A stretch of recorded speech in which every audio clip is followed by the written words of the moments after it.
From MMA Fighting Studios, this is Between the Links. And now, your host, Mike Heck. I'm muted, but that is the iconic voice of Esther Lynn welcoming you to a brand new edition of Between the Links. Happy Thursday to us all. We are a little over 48 hours away from UFC 318, the final fight of Dustin Poirier's incredible career. He will challenge Max Holloway for the BMF title. Rest of UFC 318, it is what it is. I believe we will have some takes about UFC 318. The news headlines have been pretty awful this week, if we're being honest, with a lot of Jon Jones and Conor McGregor stuff. Some headlines worse than others. Perhaps we'll get into that. Hopefully not too much. But joining me to discuss these topics and to answer your questions this week, the hot take kid, Mr. No Gray Area himself, the one and only Jed Meshew, fresh off the plane after joining our friends at Morning Combat yesterday for a different UFC 318 preview. Jed, how are you, my friend? Good. I got to sleep last night, which was nice. I did not really get to sleep all that much Tuesday night because I got that Jose Youngs in me and my flight got delayed 4 hours. And so that was tough, but we powered through, and now here we are to talk about, I hope not Conor McGregor, frankly, and whatever else people want to talk about. Yes. Yeah, too much Conor. And that's way too much Conor. Way too much Conor. In every interpretation of that sentence. that has a number of different meanings, but yeah, kind of a different week this week. We were going to try to do, a classic BTL sort of episode and do the matchups and everything, but we had some stuff going on with the staff. Jose could not make it to New Orleans. And if he wants to explain why, he can explain why. It's, nothing from a business sense, but totally understandable reason as to why he is not in New Orleans. So we had to send our fearless producer, the baddest stash in all of MMA, Casey Leiden, to New Orleans. He wasn't able to make it for media day. He will be there for the press conference later on today. He'll be there for weigh-ins tomorrow and all the festivities throughout the week. So had to scramble a little bit in terms of producing these programs. There'll be no Casey for the watch party. We will still have a watch party, so no worries there. Jed will be in Living Room 4.0 to watch Dustin Poirier's final fight. And we want to get to as many questions as possible. But I think, Jed, the most important question we can ask, and I know we'll probably get into UFC 318. I'm sure we're going to have different opinions on UFC 318 and the lineup and what it all means and such, but Dustin Poirier is about to do the damn thing one last time. He's fighting Max Holloway for the third time. He's got 2 wins over Max Holloway. This is for the BMF title. But Dustin Poirier, by all accounts, is done. This will be his last fight. There are some people who believe that this will absolutely be his final fight.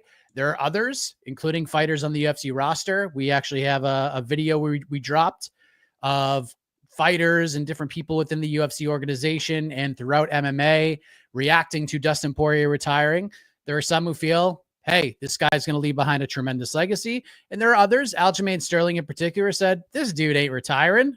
He's just not. Like, there's going to be other opportunities going to come back. So let's play the game, Jed. This is Dustin Poirier's final fight. Let's just say that this is it. He's not doing the typical MMA retirement. How will you remember Dustin Poirier? What is his legacy in your opinion? He is one of the most beloved fighters of this generation, right? Like in that video, I haven't watched that video, but I find it hard to believe anyone has a bad thing to say about him. He is one of the very few fighters that is almost unanimously respected and loved. Maybe not revered in the same way that like true all-time greats are revered, but people really respect Dustin Poirier, his journey, who he is as a person, because he did everything right, Mike. Like, this is what you hope professional athletes are. He came from not the greatest circumstances, but has lived a clean life, like has not gotten into trouble since he has become a professional fighter. has made a ton of money, has become very famous and successful. Maybe not as successful as everyone hopes they can be. He's never going to be an undisputed champion, though he did hold a belt. But he parlayed that influence into building a nonprofit. Like he's built a charitable organization to help out his community. He is beloved by his teammates who all say like he is always there to help everybody at ATT prepare as best they can for whoever. And there are only a couple of individuals who have ever really said a bad thing about him. And like, if Conor McGregor and Colby Covington are talking shit about you, who cares? Like they're not good people. And like, so it's fine if those are the people who speak ill of you and nobody else does. And it's a very unique career in that there are so few people in this sport who are just like genuinely good people. And on top of that, he has had that sort of Michael Bisping-esque career of a guy who has continued to get better, maybe isn't the most gifted fighter of all time, but worked really hard and became somebody close to undeniable. And I think like all of that is great and impressive and should be remembered. But I do ultimately think that the way we're going to remember him most, because all of that will fade a little bit. And there is still just the piece of him that's like, okay, he's not a top 20 fighter all time. He's just not, right? Maybe he's top 50s in that sort of mix. But what he is he's one of the 5 most exciting fighters to ever lace him up, right? Like we talk about this all the time, Mike. It's Justin Gaethje and it's Robbie Lawler. Those two, that's 1A and 1B. However you want to piece those two together, that's fine. But that's the top of the mountain. And then after that, there's still a whole bunch of exciting, world-beating, awesome dudes.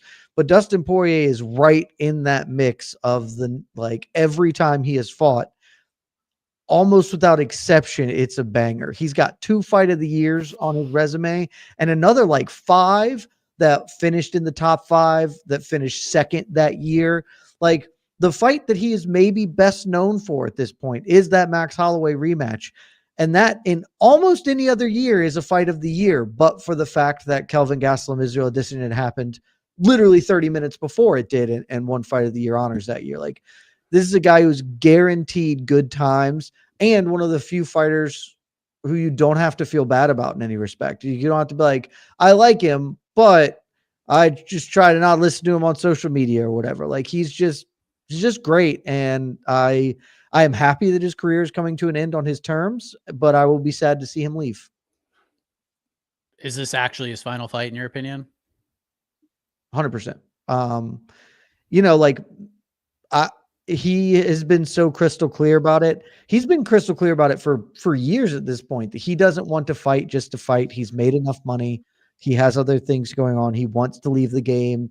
Nobody leaves the game without losing some piece of themselves, right? That's just the nature of combat sports, but he wants to leave with as much of his faculties intact as he possibly can. I don't see, unless he loses to Max, like if he wins, I think there's a 0% chance. Like he just would not come back for anything, because that's the fairy tale ending. Maybe if he loses to Max in 5 years, he thinks, let's do one more. But I don't think so. I think that this is one of the very few times that I feel confident in saying, yeah, he knows the score. There are no illusions about what's happening.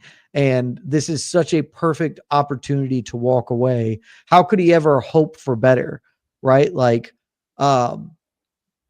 I've been trying to get into pro wrestling recently, Mike. We've talked about this, except for I don't actually care to watch pro wrestling because it's not entertaining to me, but the lore, everything around it.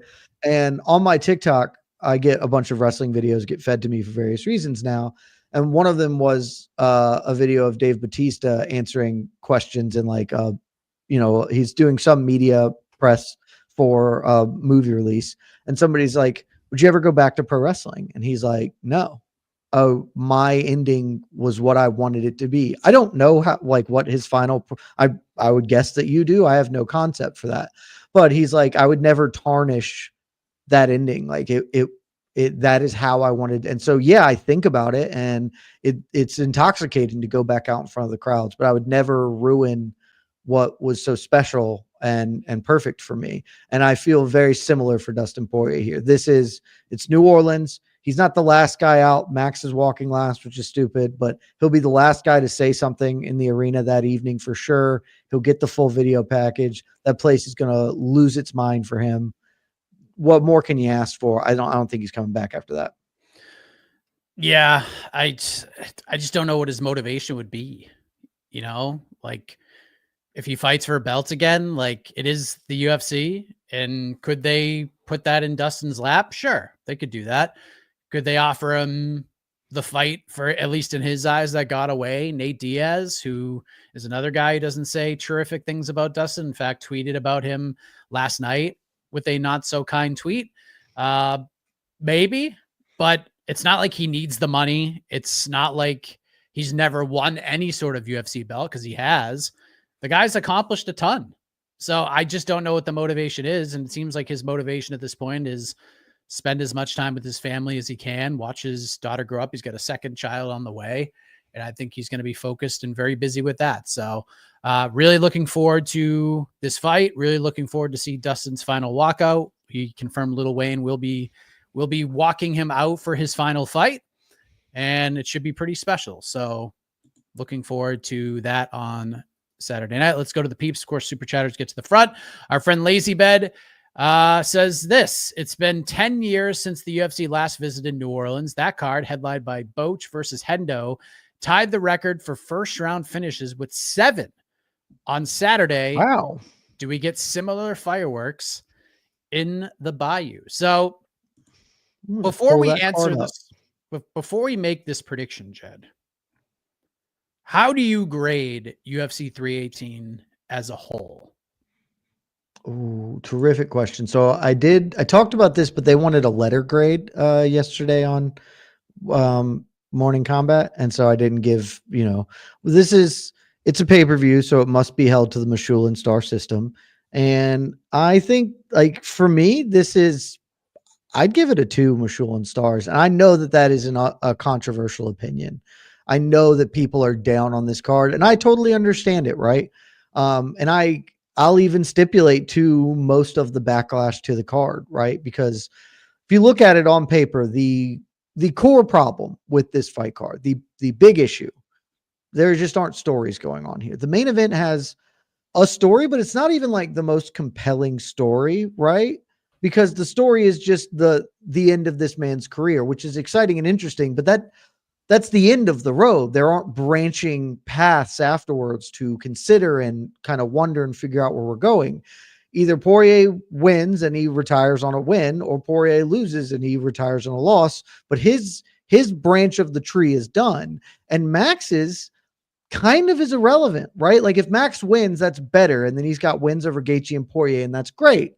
But he's not fighting Ilia Topuria in the immediate future because he just lost to him. And then Ilia is now the lightweight champion. So Max still has to fight again somebody. And that somebody, frankly, is probably going to be Charles Oliveira, win or lose. And so there's not our traditional stories. It is the culmination of a story. It is the final chapter. And so that is less compelling, broadly speaking, even if that is the thing that is compelling about this Saturday. And then the rest of it, there's nothing. Like Paulo Costa, Roman Kopylov, there's no story there. Kevin Holland, Daniel Rodriguez, what are we learning? What are we taking away? Nothing real.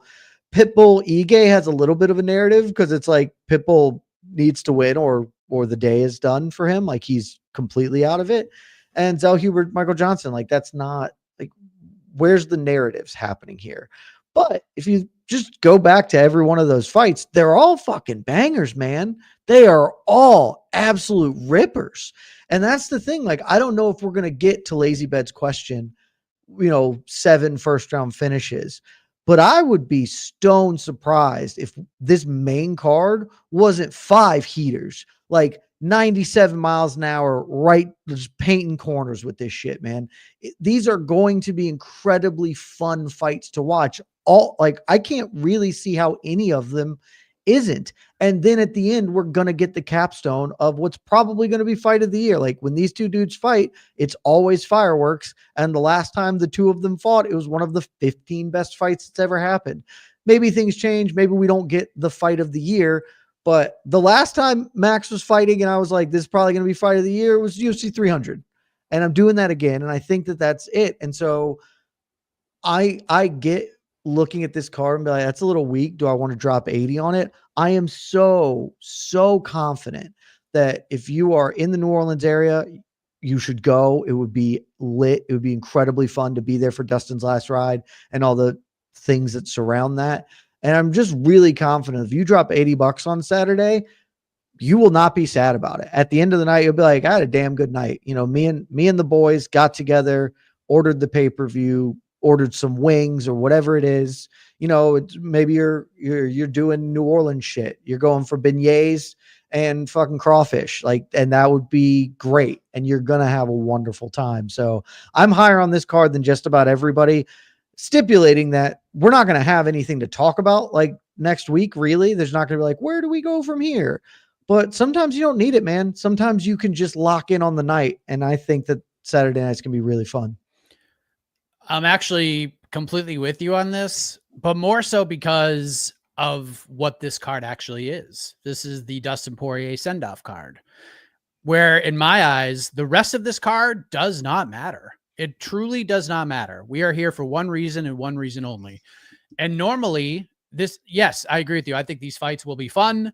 There will be some finishes, no doubt about it. I think there will be a bunch of finishes on this card, and there's some competitive fights on this card. So I think if you watch this one from the first prelim all the way to the end, I think you're going to have a good time. The stakes aren't truly as high, I guess, as most cards. And there are a bunch of people who are like DMing me saying, oh, I can't wait for BTL so you could shit on this card. You're not going to get that from me because of the same reasons you just laid out. And again, I will give the UFC a pass because of what this card actually is.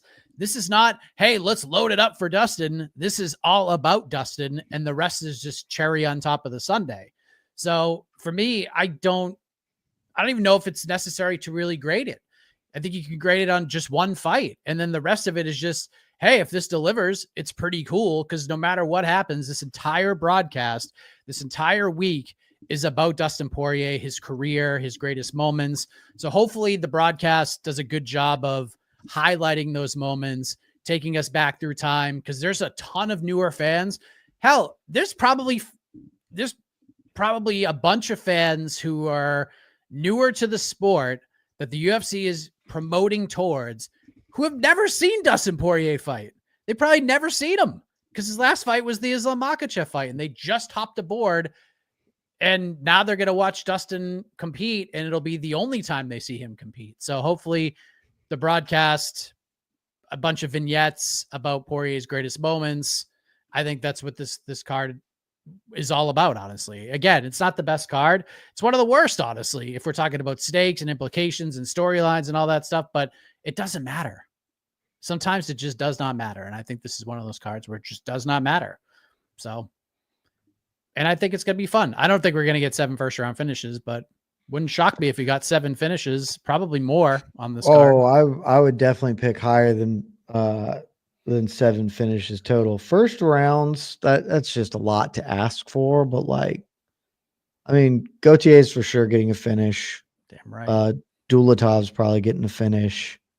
Kopilov or Costa, I would imagine one of them is getting a finish, probably Kopilov, but I wouldn't lock into that. Kevin Holland's going to get a finish. Deidre Zellhuber's for sure going to get a finish. Like, I think there's 14 fights. Like, that's the only other negative. There are 14 fights, and that is absolutely ludicrous. There just shouldn't be 14 fights in this card, but that's a nitpick. Yeah. Just looking at it without really diving deep, we're getting 9. I think 9 of these 14 fights are getting stopped. I think most of the prelims are going to be finishes. I don't think Brendan Allen, Marvin Vettori is going to get finished. It's unlikely. Maybe that's the only.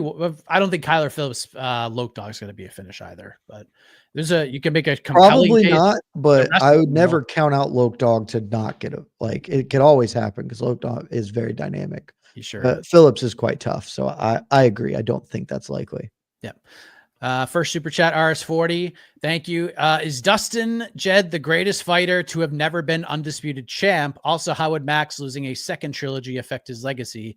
For me, it's nothing. So Yeah, one of the interesting storylines behind this fight, and I really didn't even think of it until Max started doing media. He could go 0-3 in 2 trilogies to Volkanovski and Dustin Poirier. So first question, is Dustin the greatest fighter to have never been undisputed champ? I don't think so, but he's in the conversation. And so you got to have some, we're not talking about, usually people are not saying UFC undisputed champ, because if it's just that, then the answer is Fedor and it's not close. But Fedor was the champion of Pride, a similarly regarded organization. Actually, for much of it, Pride was more well regarded than the UFC. And so, like, you write off guys like Fedor and Dan Henderson, right, who were champions. Because otherwise, those two, frankly, are just the 1A and one like that. That would be pretty inarguable, in my opinion. Guy like Krokop makes things really interesting. I think Krokop was really good. People don't really remember that, and he won some tournaments, but never really held an undisputed title in anything. Again, we're not going to count somebody like Uriah Faber. He was WEC champion. I think Poirier's certainly in the mix. And because I've been thinking about this a little, but haven't spent enough time to really try and dive down and be like, who is the dude? I think Poirier had a better career than Nick Diaz, but I also don't think that that's inarguable. So, and Nick Diaz was a Strikeforce champion.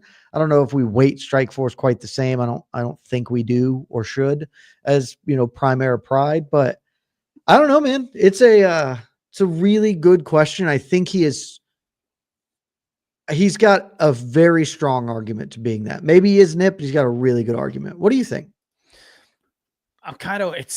This is one of those things you have to like really dive into. Like this could be like a good article for next week at some point, if we all just sort of dove in and like 2 or 3 of us gave our thoughts on it. I think top 5 seems pretty fair. Like I think he's definitely in the top 5, but I kind of have to think about it. Like Overeem. Overeem was a Strikeforce champion. I don't think we should count Strikeforce titles. They are not the same as Primera Pride titles were. And Overeem obviously had an absolutely incredible career. The thing where Poirier gets a lot of mileage that some of others, because I think Yoel Romero at his peak was probably a better fighter than Dustin Poirier was at his peak relative to his weight class. Because I think there was just a straight up period of time where Yoel Romero was the best welterweight or middleweight on earth and did never get to do it because that's just how time worked for him or whatever. Whereas Poirier has never once been the best lightweight on the planet, or featherweight, I guess, for that period of time. But Poirier's career is, I think, better. His peak has lasted longer. He has more significant wins. And so, if you want to start getting into the nitty gritty there, but it's Poirier, it's Krokop. I'm trying to think of some other people who pull up some names here and see what we've got.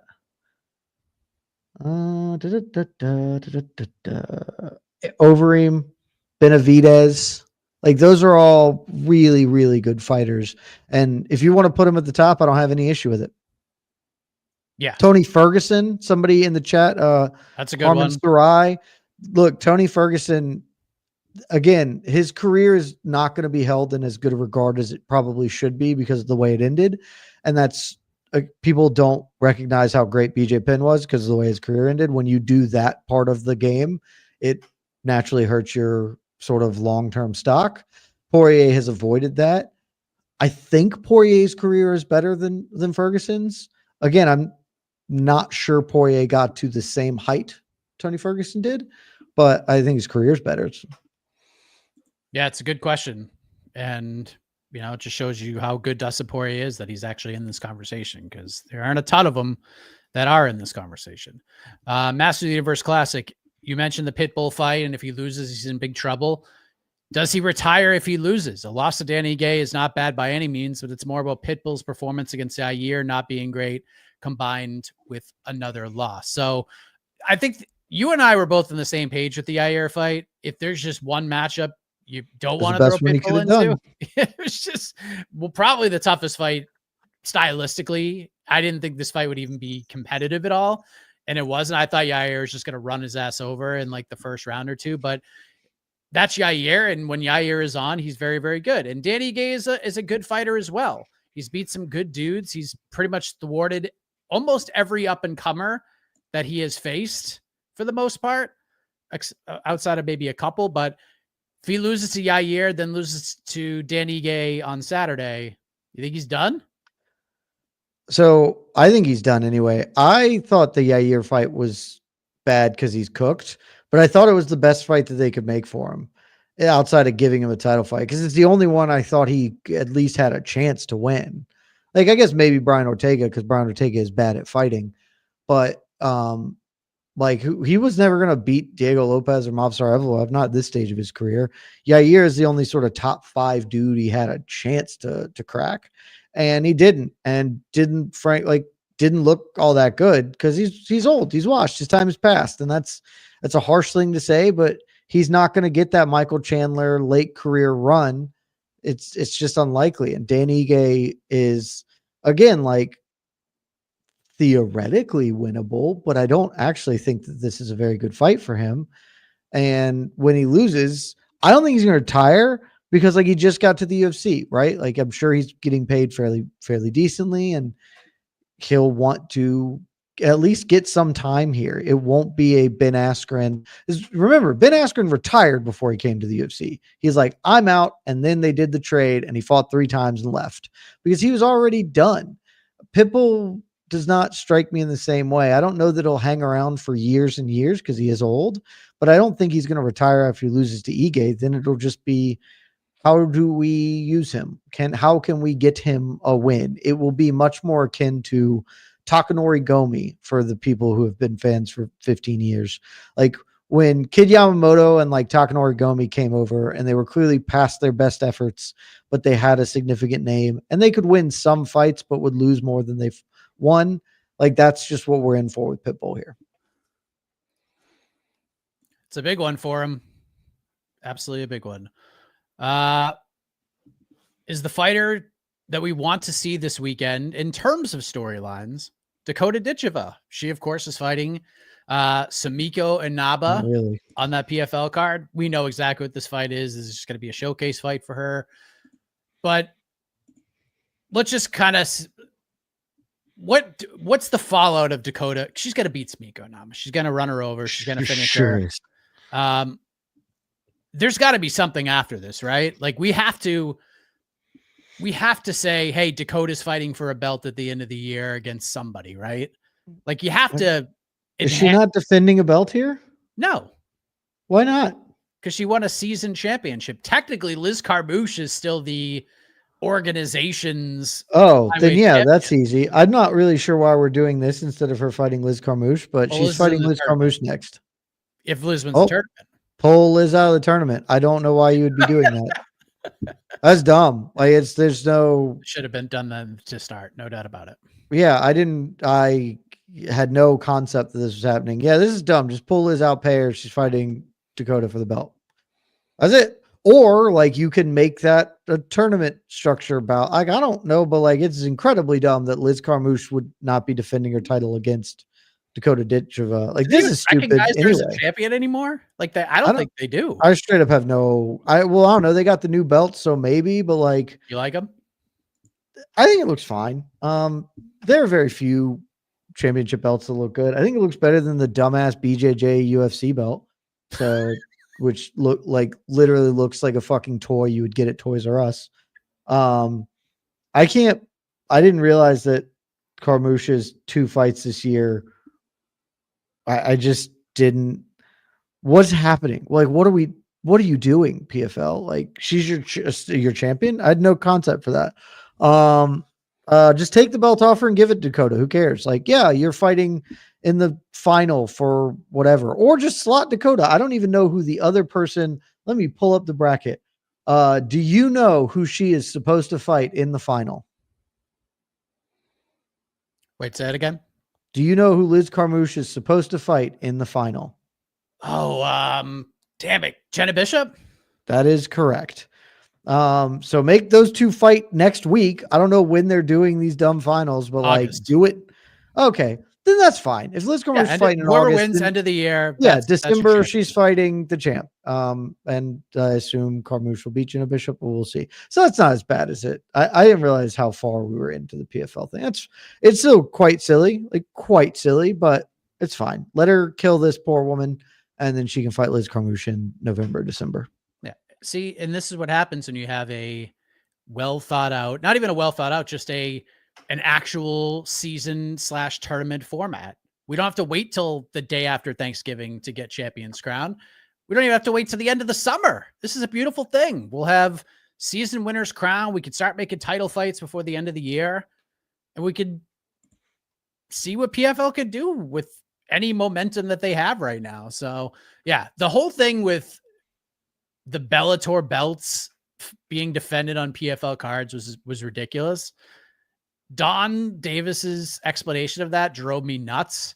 And I'm so glad like we did the town hall with Coach, because Coach was like, no, we're not doing that anymore. That's so ridiculous. Like we're done with the Bellator. Stupid.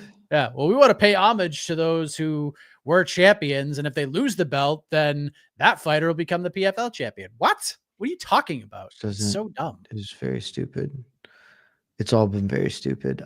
And this wasn't hard to figure out, and they just shot themselves in the foot a lot. Well, they're at least trying. They're doing okay now. They are. This is their best year in terms of trying. So they keep working. So hope it keeps happening for them. I mean, I'll throw this up.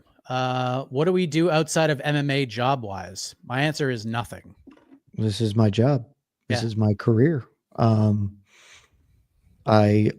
mean, I dog sit a lot, but that's just a personal thing because my friends have dogs, and I've determined that it's better to have a bunch of friends with dogs than to have your own dog, because I can do whatever I want and not have to deal with my dog. Like, oh, I want to go, I've got a morning tea time. Oh, I can just play another round. I don't have to go home to feed and let the dog out or whatever. But I can also just go to visit my friends when I need some dog in my life. So this is the only job I have. Yeah. Once in a while, I'll like MC an event locally. Like I've done a couple like car shows and things of that nature because I've done that for the last 20 years of my life. And people like people down here like don't know that. So when they see me with a live microphone in my hand, they're stunned. I'm like, this is what I do. You know how many weddings I've DJ'd? You know how many like events that I've MC'd and ran? Like this is what I do. I have been transparently and publicly trying very hard to get a job helping PFL be less shitty. They have yet to accept my generous offers. And I also have been actively lobbying for literally any fight promotion in the world to let me be a total hooligan in a live commentary role. Because I can't think of a thing I'd have more fun with than live commentating, like just nonsense fights. Like a big promotion isn't going to do it, obviously, and they shouldn't. Like you shouldn't let me live commentate a PFL or whatever. That would be silly. But like some random Wild Bills fight night or some shit that would let me be on the mic for their YouTube broadcast, hell yeah. Oh, that's fun. That's very fun. Lazy Bed, super chat. Jimmy Crute comes into this weekend 0-3-2 in his last 5. Have we ever seen the stat line before, and do we ever see it again? MMA Fighting, great website. It's a great website. I talked about this on No Bets Barred this week. He hasn't won a fight, Mike, since 2020. Did you know that about Jimmy Crute? Yes. Did you know that about James Crute, who is still only 29 years old? Yes, because I bet on him in his last fight. And he fought to a draw, so I didn't lose any money. Yeah. And that was an interesting stat then. COVID was still a twinkle in our eyes when he last picked up a victory over Modestas Bukauskas. And now and the fact that he's 29 years old and hasn't won a fight in 5 years is like wild to me. We're never going to see someone 0-5, I don't think. Maybe don't say never, but like it's rare that somebody is winless in 5 bouts Calvin and Kattar gets another crack. But like, is Calvin Kattar getting another crack? I bet he gets another one. Maybe. I'm not certain. We'll see. And so to be winless in 5 straight bouts is unique. But even more unique, he is like a sizable betting favorite over Marcin Prachnio. And I'm not saying that's wrong, in fact. Let's go see what the odds are now from our friends over at FanDuel. But last I looked, he was like a minus 250 or something. But let's check it out. Let's check it out. UFC prelims. Jimmy Crute. I'm sorry, the money has come in. He's minus 340 now over Marcin Prachnio. God, I might have to take a shot on Marcin Prachnio. But the problem is Jimmy Crute's just going to tackle him, and Marcin Prachnio couldn't stop a double leg from me, so he damn sure didn't stop one from Jimmy Crute. So he's going to win the fight, but it's wild for a guy who has not won a fight in 5 years to be this big a betting favorite. It is ludicrous. There's a lot of wide lines on this card. A lot of wide lines. Had a bunch of possible climbs this week. What do we land on? We landed. So I was really confident I was doing this early, and so I got it early. And then the question was whether I would do multiple. I think Daniel Zellhuber is going to kill Michael Johnson, and I have tied my wagon to the Daniel Zellhuber horse. I got him at minus 500. The odds have already moved that down even more. He's minus 590 via our friends at FanDuel. But I would have I strongly considered just double dipping with Kevin Holland, who is a minus 530 betting favorite now over Daniel Rodriguez. There are a bunch of alternate overs, that I'm fairly interested in as well this week. The over 1.5 for, hold on, where is it? I was looking at this earlier, but I don't see it now. Over 1.5, over 2.5 for Holloway Poirier is like a pretty juicy one. So there's a lot of decent value, I think, out there. Yeah, I got to dive in for my watch party bets. Interesting. I've seen a lot of this, DMs as well. Max's interviews have looked rough. His weight cut has looked rough. Do you think the Poirier KO is having some lingering effects as well as the wars? And is this a weight class above for him? So I don't see these two things related. Max never really looks good in interviews of fight week. Like, he is never at featherweight, at lightweight. He's never looked like thing. So if that's just where you're drawing the conclusions to the weight cut, okay, but I don't know why else his weight cut has looked bad. I missed media day yesterday, so I don't know if like I super missed something, but he in general just has looked older for a while, because again, you got to remember, Max Holloway has been doing this for a lifetime. Like, I know that he is 33, turning 34 this year, right? But he started professional fist fighting in 2010. This is 15 years before it.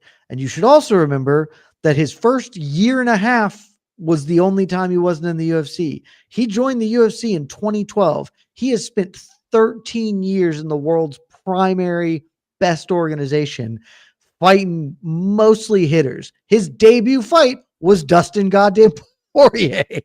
And from there, it's just like, look at his resume. Dennis Bermudez, Conor McGregor. You know, there's a Will Chope in there. There's a Clay Collard, actually still a very goddamn good fighter. Kira Corsani, Charles Oliveira, Cub Swanson, Jeremy Stevens, Ricardo Lamas, Anthony Pettis, Jose. Like, he's been fighting the best fighters in the world for a decade, maybe over a decade, depending on when you really want to say his UFC run got going.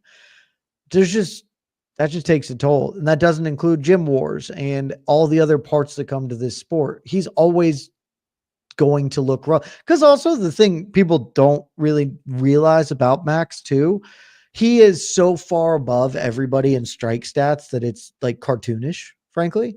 But like his just sheer volume, he also still gets hit a lot, because that's what happens when you throw a bunch of punches. You also eat a bunch of punches in kind. And so it's piled up on him. He's been doing this for a long time.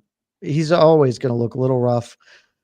I don't think that the Poirier KO is like one specific thing, but it is the biggest question I have this weekend is, how is he mentally after that?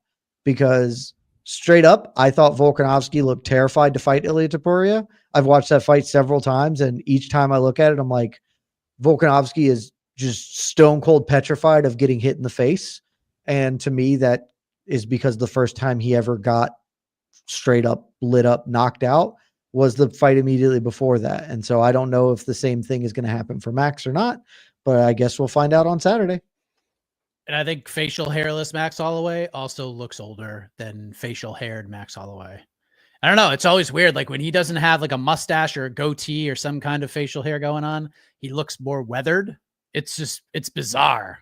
You just see more of his face that is weathered. He has been through the war. He sure has. So yeah, we'll see. I mean, we'll see how he looks tomorrow on the scale. I mean, one of the things Dustin Poirier said at media day when he was asked about the face-off, he's like, "Damn, Max looks big." That was his immediate takeaway. So, and I'm sure that is true because the last time they fought, Max was still, split. Like he was the featherweight champion the last time they fought. Like he was taking an excursion to lightweight.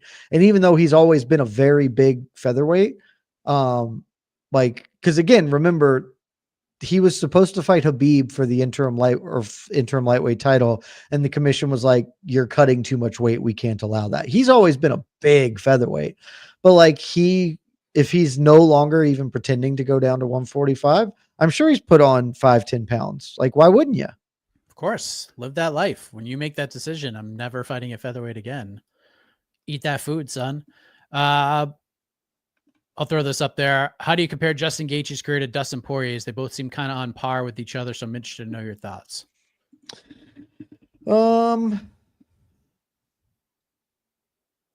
It's a really good question, frankly. It's a really good question because there is a lot of parallels to it. They are very similar.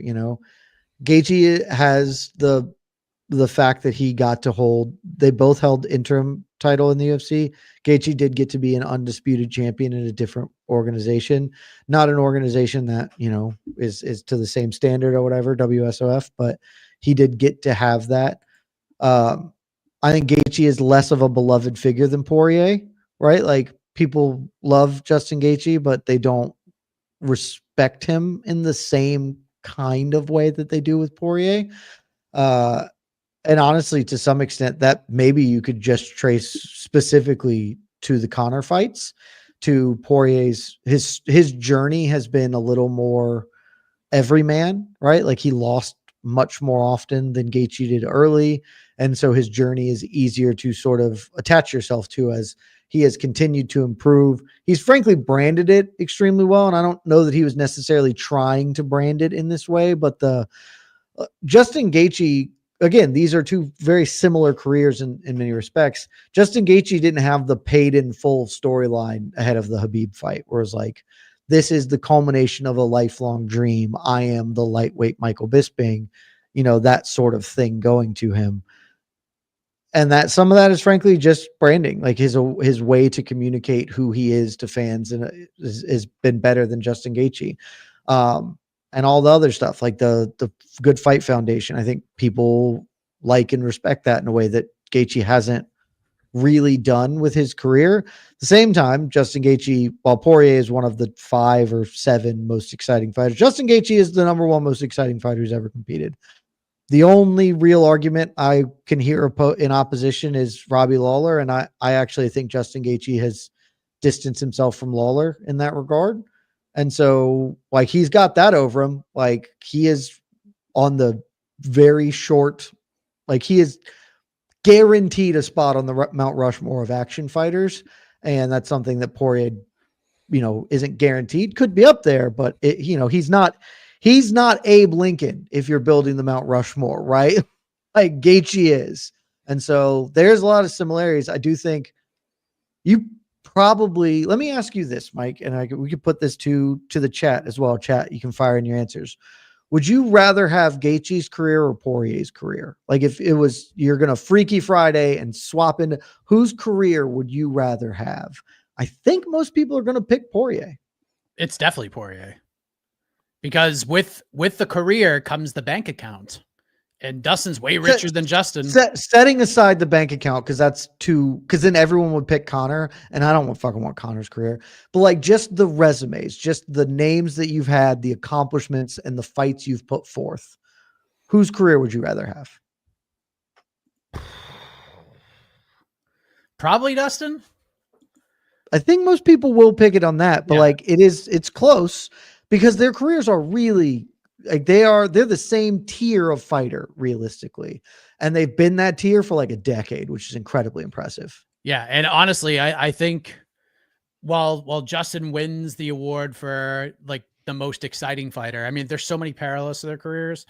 Dustin will be, because if we look at the sport in terms of success, as we've learned, especially in today's modern UFC, titles don't mean shit. Sometimes they do when we have like legacy conversations, but at the end of the day, we are living in a prize fighting world. And Dustin Poirier is a far better prize fighter than Justin Gaethje. I mean, he won the Conor lottery and then won it again and then finished Conor both times and made so much money because of that. And he's set. Like the dude is absolutely set. He didn't need to fight after the second Conor fight. We were already having these conversations. And then he was able to build his way back to a title fight. Justin Gaethje has to go on podcast interviews that I've never heard of to say that I ain't fighting anybody unless you pay me more money or I'm fighting for a belt. Like Dustin Poirier has not had to do that. Dustin Poirier went backwards and fought Benoit Saint-Denis and finished him and was immediately rewarded with a title fight right after that win. Like Justin doesn't have that luxury that Dustin has. Like Justin doesn't have that favor with the UFC brass that Dustin has. So to me, I just think Dustin's won the game in today's modern UFC, but in terms of like the hardcore fan base and what fight fans desire and what we revere and things that we remember and the, hey, I had a couple of beverages, I want to go home and watch fights. I think you're going to choose Justin Gaethje fights before Dustin Poirier fights. So he's got that pedigree, but I think overall, when we look at modern MMA, Dustin wins, and I don't think it's even that close. And that's the thing. I think you're right. And it's a thing I had not considered. So this makes this really great question, but it is sort of a fascinating dichotomy of this sport of like, their resumes are not different. Like you can't tell me one dude's resume is substantially better than the others, right? Like they are very similar. They got wins over a lot of the same people. They got wins over each other. But like Poirier connected in a more significant way. And that, again, sure, there are a lot of reasons. Frankly, it may just stone cold be that he got to fight Conor 3 times. And, you know, the second Conor fight was such a coup for him. Because that is really like, there was the paid in full narrative before Khabib, but then he lost. So whatever.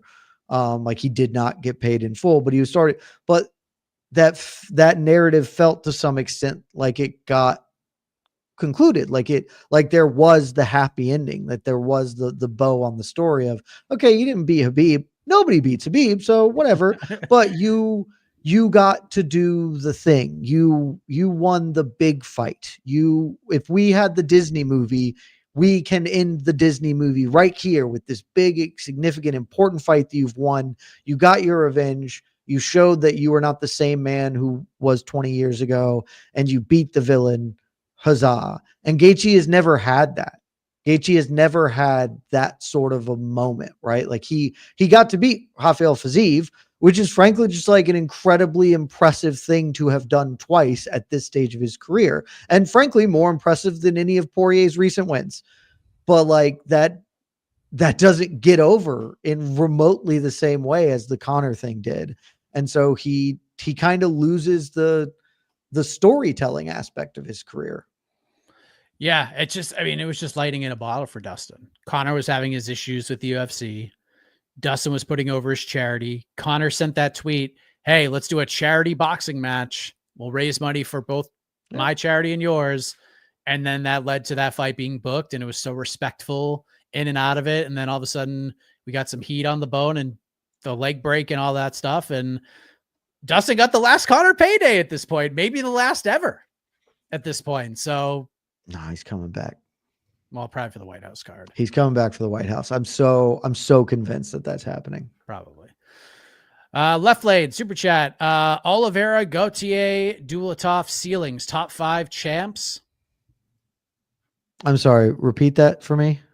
Oliveira, Gaethje, Dulatov, what are their ceilings? All 3 guys competing on Saturday. I'm sorry. Oh, Vinicius. I thought I was still in lightweight. I was like, Well, we know Charles Oliveira's ceiling. We've seen it. He Dog. was the champion. He will never be the champion again. But no, this is Loke Dog. Got it. Honestly, it would have taken me a minute to be like Oliveira. He's just Loke Dog. He's not Vinicius Oliveira. He's Loke Dog. I think that their Loke Dog and Gaethje, I think, are higher than Dulatov. Not that Dulatov's bad, but I don't know. It's a little weird that it took him this long to fight. His career has obviously been quite good as far as his pre-UFC run. I do think he's got a lot of talent. He's still fairly young, but he hasn't really beaten anybody to get excited about. If you ask me immediately off Contender Series, I ranked Loke Dog and Oliveira roughly analogous. Loke Dog and Dulatov around the same tier. Loke Dog has just impressed. Like his 3 UFC fights, he has looked great against good opposition. And so I had to reevaluate and be like, bumping him up. Like he's doing the damn thing. And so you got to respect the dude who is developing at the rate he is. If Dulatov comes in and starts tearing the house down like Loke Dog, then great. And he could. Plus he'll get a little extra juice, a former male model, like he can get that sort of Luke Rockhold-esque bump just for being a handsome fella. But I think Gaethje is probably the most talented of them and is in the worst division of them. So that kind of helps a lot. And I think he's going to absolutely annihilate Robert Valentin. Member of Team Heck on fantasy. I think honestly it's going to be one of my best picks. I got him really early. He's only 23. I hope the UFC match they don't Edmund Shabazi in him. Like just slow builds, just give him fights he can look sensational in. Let's just build him up slowly, very, very slowly. Much like Mansour Abdul Malik, like match make those two guys exactly the same. You take the lowest dude that you could possibly do that's realistic and just chuck him in there with him, let him build his highlight reel and just build a bunch of wins that way. Do not chuck him in there at the Derek Brunsons of the world after like 3 UFC wins. That is insane talk. This kid's only 23. Let him cook. He's going to win big. I think it's probably him, mostly for all the reasons you just said. He's in middleweight, which is he's in a weaker weight classes, and he's younger than both of them. It's a muddy division. And let's be honest, this dude's 23. He's a big hulking son of a bitch. And by the time he's 28, he's probably going to be going up to 205. And boy, that's an even easier division to make hay in. So I'll go with him. And the other guys are good too. Plus, like, I know he has he's 23, but he had he's got some background in Sambo, which has historically been a very good sort of prep point for mixed martial arts. Do you know who I comped him to in my Contender Series breakdown? Who? Melvin Manhoof. I was like, this dude is just Melvin Manhoof, only better. And I got to tell you, I fucking loved Melvin Manhoof. That's a great. So I was like, Melvin Manhoof was a guy who was like awesome, but super limited because of the circumstances of fighting at the time. And like, he was a kickboxer and could never grapple. Like this is just a dude who he's Melvin Manhoof. If MMA came around before Melvin started fist fighting people and was just like, I'm going to learn how to do all of this from the jump. And it rocks. Like I'm a big goddamn Melvin Manhoof fan. And so I'm a huge supporter of Gaethje. Yes, let's go. Left hook Larry, Mike and Jed. Dustin loses, no big outcome. But if Max loses, where does his career go from here? I think Oliveira. I'm with you on that. I think he's fighting Charles Oliveira, win or lose. Yeah, I agree. Just make that fight. It's fine. Maybe if he wins, it's Dan Hooker, because Dan Hooker's the whole top of the lightweight situation is getting a little wonky and figuring out matchups is hard. But it just makes all the sense especially if Max loses, you book that without even thinking about it. And it's a banger and we're all stoked on it. Yeah. We never got it. I mean, we got it technically, but we never got it the way we deserved it to be. I'll throw this up there. UFC 321, our own Guilherme Cruz reported earlier this week We got Alexander Volkov versus Jailton Almeida at UFC 321. It was reported as being in the works, which is absolutely true. Jailton Almeida since has tweeted about 12 hours ago that pen has been put to paper. This fight is happening in Abu Dhabi. Thoughts on this fight and what does which Abu Dhabi? 321. This is okay. October. So not next week's Abu Dhabi. No. You have at the. I was just confirming that I didn't miss that they fucking bumped another fight onto that card. Okay. My first reaction from this was like, no, that means Cyril Gane's getting the title fight, isn't he? My first reaction was that, well, it's either Cyril or it's Derek Lewis. Let's go. Give it to Derek Lewis. Legitimately, it was just like, it now has to be one of the two of them. And I don't know which, and it's like they're the perfect opposites, right? Like Cyril Gane, who nobody wants to see get it, but on paper deserves it, versus Derek Lewis, who in no way deserves it, but everybody kind of wants to see get it. And it's just which is it? It's the devil and the angel on the shoulder, and which one will Mick Maynard choose? The answer is actually whoever takes the least amount of money or accepts whatever the conditions are for fighting. But it's one of those two now for sure, which, let's hope it's Derek Lewis for funsies. Yeah. Come on. You just do it. Just do it.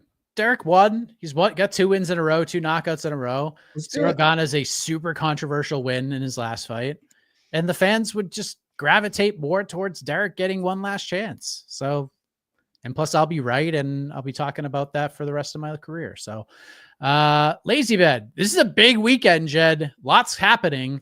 So outside of UFC and PFL, what events will you fellas be keeping an eye on during this action-packed combat sports weekend?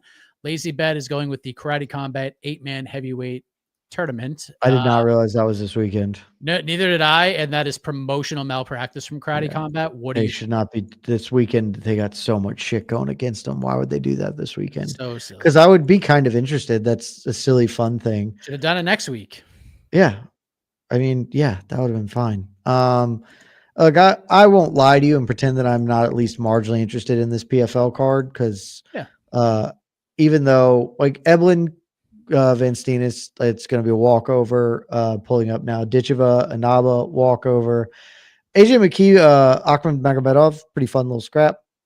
And then Corey Anderson going up to heavyweight. Like, there's some fun things. Mainly a lot of one side that we care about, but I want to see some of the best fighters in the world compete, and they're going to do that Saturday morning. I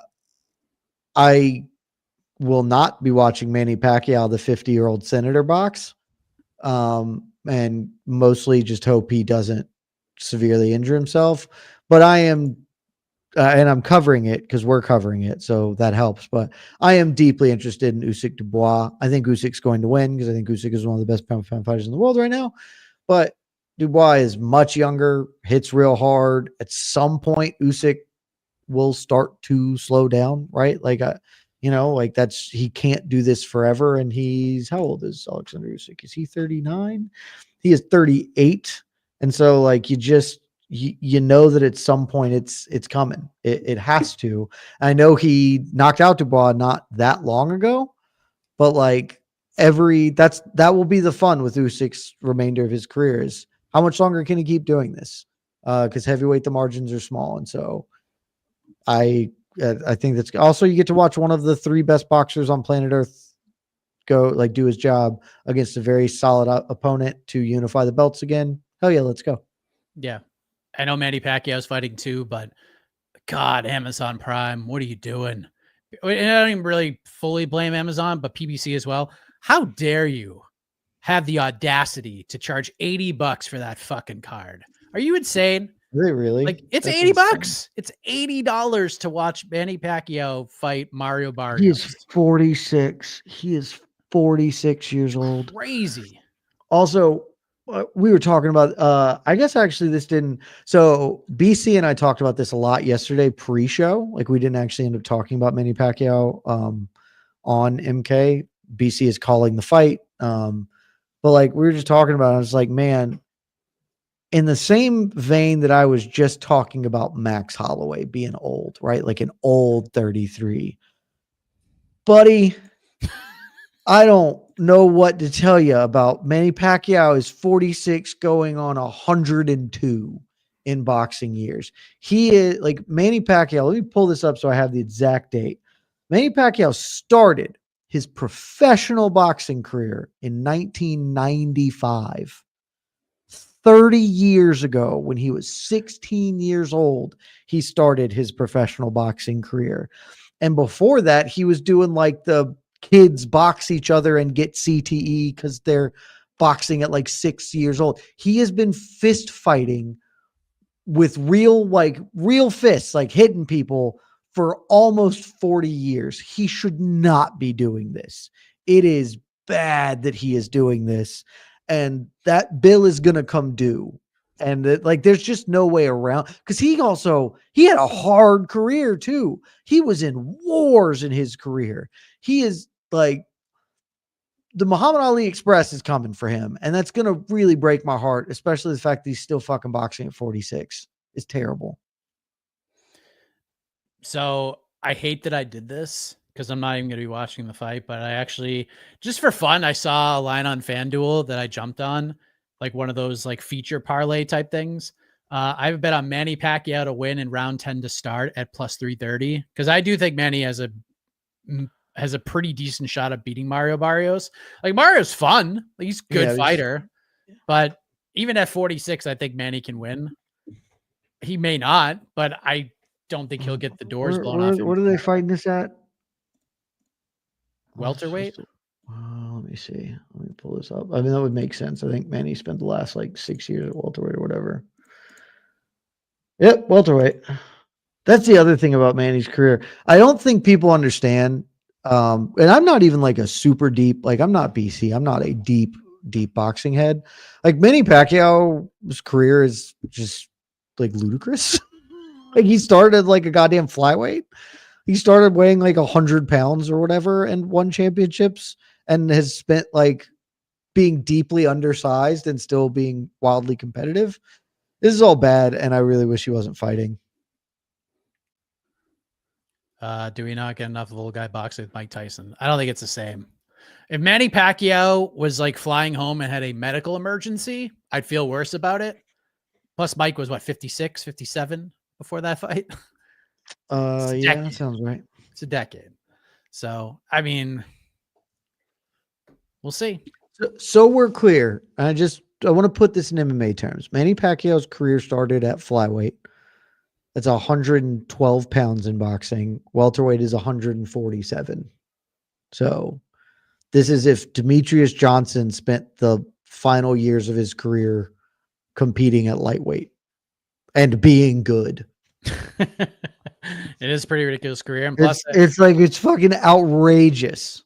Apparently, Floyd's going to be there too. And if Manny wins, they're going to try to set up that rematch, which hurts my feelings. Honestly, I'm more okay with that. I'm more okay with that. But I have no interest in it. Like none. I'm not interested in it, but I'm way more okay with that because neither of them will hurt each other that bad. That's true. Very, very true.